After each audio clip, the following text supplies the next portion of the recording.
Yes, ma'am. This is Frank from Tennessee. I had a question about kosher meat today, and this as we live today. Is the food that they feed the animals that are kosher for us to eat,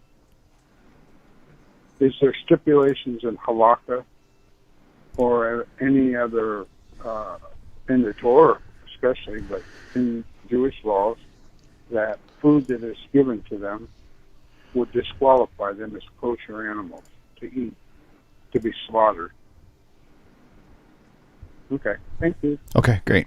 Does it make a difference what feed you give animals that are clean? The term kosher is not the term, it's our conventional term, but what is clean animals, does it make a difference? If, let's say, a goat eats, eats insects, does that render what the animal eats, does that render the animal unkosher? Now, it should be, or unclean. It should be said from the outset that because of the sign, we are told, for example, in Leviticus chapter 11, that clean animals have to be male gera, which means essentially chew their cud. Cud-chewing animals have 4 stomachs, and in order for them to break down plant material where it could be digested and absorbed, they have a complex digestive system where the food is chewed, swallowed to the first stomach, and then shot back up to the mouth where it's further chewed and it mixes with the saliva and it's again swallowed again.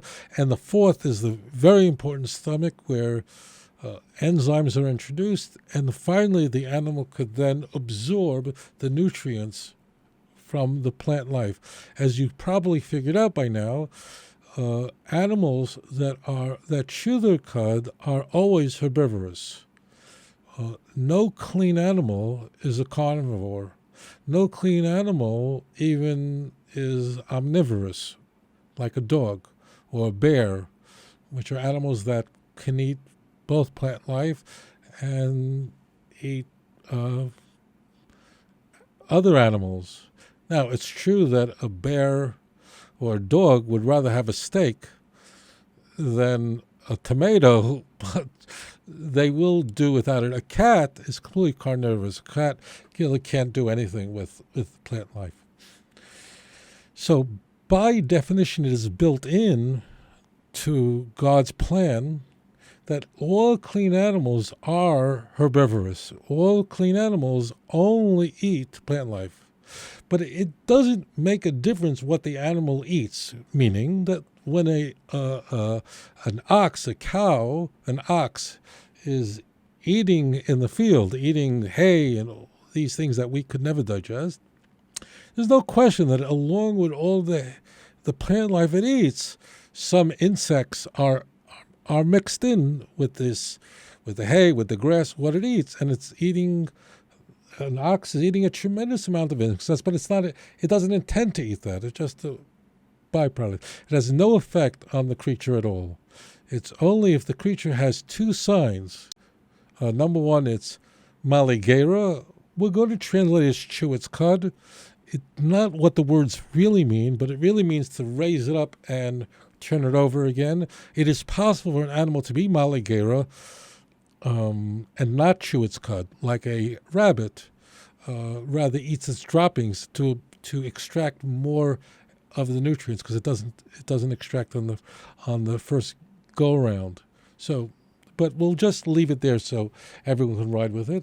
And it has to have split hooves. The Torah observes that in fact there are 4 species of animals that either have one without the other, and because they only chew their cud, like a camel, or it only has split hooves like a pig, but a pig doesn't chew its cud, those animals are not kosher. It does not matter what the animal eats, but we can predict what the animal eats, what it intends to eat, because the nature of the digestive system. As it turns out, there is no restriction on what the animal eats. Again, built into the sign, would determine that an animal that was clean would only be herbivorous. There's no restriction on what you can feed the animal. There's only a restriction on what you can withhold from the animal. And that is that HaKadosh Baruch Hu, the Holy One, blessed be His name, is a Rahman, is merciful, and He is merciful to all His creation. And therefore, it is forbidden in the Torah to cause an animal any kind of stress, to cause any kind of suffering to a creature. This is what you can't do, or you can't withhold food from an animal. Let's say you have an ox that's plowing a field. So the Torah tells us in Deuteronomy chapter 25, verse 4, which means that imagine you have an ox that's pulling a plow in the field. What is this ox walking through? All around him is candy. All around this ox, he's looking at all this plant material. To him, it's a salami sandwich. To him, it's the most delicious ice cream. And if you would muzzle an animal where it means it can't eat, so you close its mouth while it's pulling the plow, you're causing tremendous stress, damage to the creature. It's forbidden to do that. In Jewish law, if you own a pet, you have a dog, if you come home, you're hungry, your dog's hungry, guess who has to be fed first? The dog.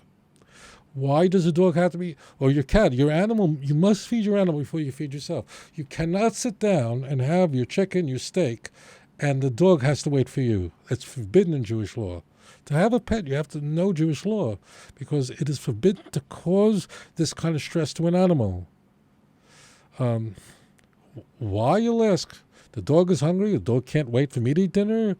A dog is the most widely owned pet. And everyone knows that all a dog is plotting and planning is how to jump into your plate. Right? That's all a dog thinks about from the minute it wakes up to the moment it goes to sleep, is how do we get my head in the plate filled with food? You put out food and the dog knows nothing else. It's sitting there. She's with her head up, just plotting, dying to get that chicken and run off with it. This to her is the biggest pleasure in the world. And it is absolutely agonizing to a dog on a level that you may not appreciate to not be fed immediately, because a dog really, if it's not fed and very hungry, so it causes tremendous stress because the dog doesn't have the requisite intellect to grasp that there's a plan for tomorrow. We can come home and say, okay, I can't eat right now, but I know I'm going to eat in 30 minutes. I can hold out and not become emotionally bothered by that. But really, it is very, very stressful to an animal because the animal doesn't really fully get that if you wait, you're going to eat. It can't. They literally go out of their minds. Now, you could, of course, train so the dog goes against its nature, but an animal does not have the requisite intellectual equipment to understand, well, now it's like this, but there's a plan in the future that you're going to be fed. So to an animal, this is enormously damaging to go through a field, see all this tavua, all this food around it, the stuff it loves, and you muzzle it. This is torturous to an animal. To make an animal wait, the animal doesn't fully grasp that it's going to eat. So to the animal, this is really a source of stress. And Hashem is the all-merciful one. We're not allowed to behave this way. We're never allowed to cause an animal stress in this fashion.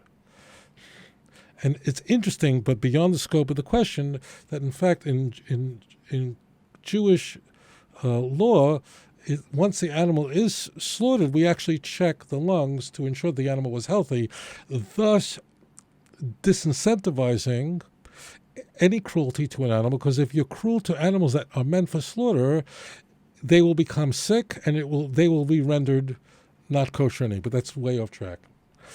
What is very striking is the Torah shows such mercy to an ox that you're not allowed to muzzle it. You cannot muzzle an ox when it is plowing your field, when it's pulling. As it turns out, Paul, this great luminary of the Jewish people, what did we ever do without him? Paul completely misquotes this passage in 1 Corinthians 9. In 1 Corinthians 9:9, Paul wants to raise money for the church. He says it's written in the law of Moses, meaning the Torah, that you shouldn't, he quotes Deuteronomy 25 verse 4, that you shouldn't muzzle an ox when it's threshing. And he asks the question, do you think that God is concerned with oxen? Do you hear that? Paul takes a commandment in Torah to be kind to an animal and to not cause it stress. And then when the animal is pulling the plow and an animal is working the field, you can't put a muzzle on it. It's rachmanis, it's mercy to the animal. And this great giant of the Jewish people goes, no, it doesn't mean that at all. Or is he speaking altogether of our sake, chapter 9, verse 10? And that, in fact, that people should, in fact, support those who are apostles who are going out and preaching the gospel. That's what it's talking about. And here, these same Christians go, we don't believe in an oral law. Here, Paul slaughters the Jewish scriptures, rips a text which clearly is conveying mercy to an animal, and says, no, do you think God is concerned with oxen? Yes, I do. I think God does not want animals to suffer. And I believe that the Torah of Moses is true. And if Paul says something that diametrically against the teaching of the Torah, we throw away Paul and we embrace the Torah. People, I think, under the apprehension that Jews hate Christianity and we can't stand Paul and we're enemies of the gospel. This is all stupidity. Jewish people who are faithful, who are loyal to God, love the Torah of Moses, our teacher, our prophet. And we trust it completely. And it is by the Torah of Moses that all claims are measured. And when Paul makes these kind of fatuous statements, what he's doing is telling us a lot more about oxen and church missionaries. He's telling us a lot more about himself, and that he's fully willing to rip the Jewish scriptures to pieces in order to advance his own ministry, his own work, and to make sure that he gets support. Eza chutzpah, what kind of chutzpah audacity does Paul have to go take a text and rip it out of context and say, how, do you think God is concerned with oxen? I do. Do you think God cares about the suffering of a creature? I believe that. Do I trust in the Torah of Moses? Of course I do. When Paul makes this claim that it doesn't even refer to oxen, do you think this? No. Then we immediately dismiss him as somebody who is completely not loyal to the Jewish scriptures. I really don't know how secular scholars often of the Christian Bible go, oh, Paul was a great scholar of the Old Testament. He was, look, if he really was a scholar of the Jewish Bible, it could be that someone could be such a liar. It's possible, I guess. Paul displays great ignorance of the Hebrew Bible and demonstrates that his foundation is Greece, the Greco-Roman world, not the world of Yerushalayim, not the world of Jerusalem.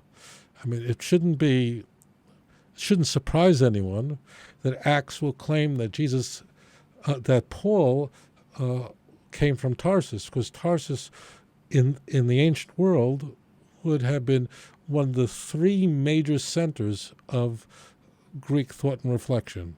And it makes sense.